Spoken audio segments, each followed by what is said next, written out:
Superstars. I can't believe we're in October and we are still talking about COVID. And what I wanted to address today was wearing a face mask. How many of you guys are wearing a face mask wherever you go? Are you wearing it in the grocery store, wearing it maybe to the gym or in public places? I know some people are very comfortable with wearing a face mask. In fact, some people are like, great reason not to wear makeup. But others of you feel like it's an inconvenience or feel like it's something that you don't necessarily have to be doing.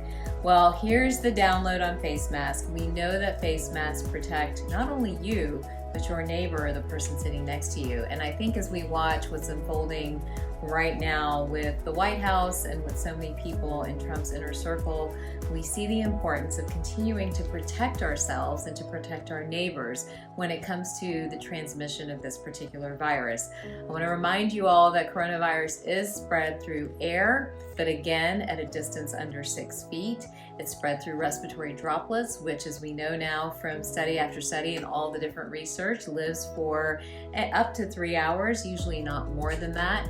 And so the reasoning to wear face masks is again to decrease the transmission of those particles person to person so that we can all go about living our lives and having some sense of normalcy, which I think is just so important.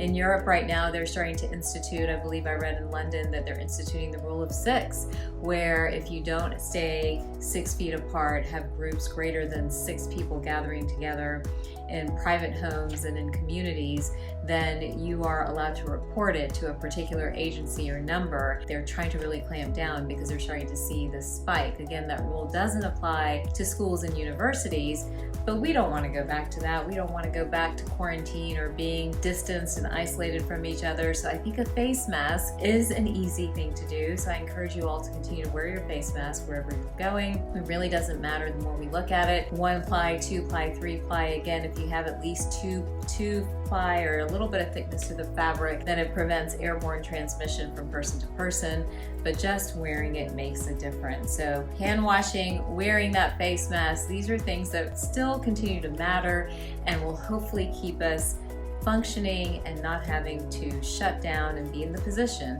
that Europe is in today. I hope you guys all have an incredible weekend, and we'll continue to keep you updated on all things COVID every week, right?